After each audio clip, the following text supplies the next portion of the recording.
trying to keep... I'm trying to keep you from tearing the Avengers apart. You did that when you signed. Do you guys remember the first time Kevin Feige said the A word to you both? Avengers. I'll say this. This is like a backdoor Avengers movie, basically. I mean, that's... We tried to get him to change the title. Say, yeah. Oh, what? We did. We tried to get him to call it Avengers Civil War. Really? Yeah. Joe and Anthony Russo, everybody. Give it up for them. Come on. Incredible evening.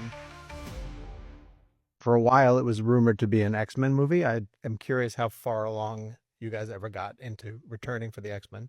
We never even discussed X-Men. I mean, it was always Secret Wars or die, you know, Secret Wars or bust. Because that was the first comic I read when I was a kid. And that was the book that made me fall in love with comics. And I read the whole run in one reading. A friend of mine had them, and I just sat there for a couple hours and read the whole thing. And so that was always the conversation, but the question was, what's the story? It took us a long time to figure out a story that we thought was worthy to tell. Endgame was so well received that the pressure is enormous, you know, for a return. It's just another movie. And ultimately what we're looking for at the end of the day is what's going to give, one, what's going to be the most surprising, and two, what's going to generate the most conflict and the richest storytelling. And it would have been obvious that Natasha was on Steve's side. In fact, I think in early drafts she was. The problem was, I think we felt like she was echoing his point of view, and so wasn't giving her a strong enough point of view on the movie. And then when we moved her to Team Tony, it amplified her point of view on the film. What do you guys think of when you see Chadwick 10 years after his debut?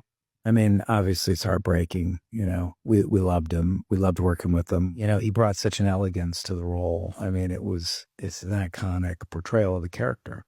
And he was the only choice and everybody's first choice for the role.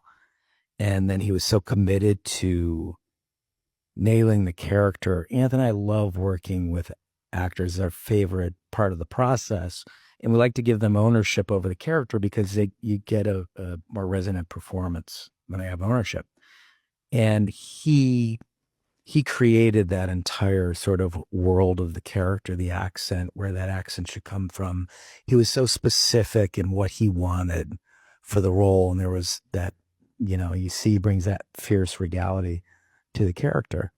And I just don't think the movie would have worked without him, because he brought an intensity to the tone that it needed. The movie Civil War started the Civil War within Marvel. I think another layer to that as well, not only did the idea of Civil War scare parts of Marvel because we were turning Tony Stark, their most popular character in the MCU, into an antagonist in the film, but also the introducing Spider-Man within this movie was very controversial because, you know, Marvel, Sony has the rights to that character. So the character can really only appear in the MCU in cooperation with Sony.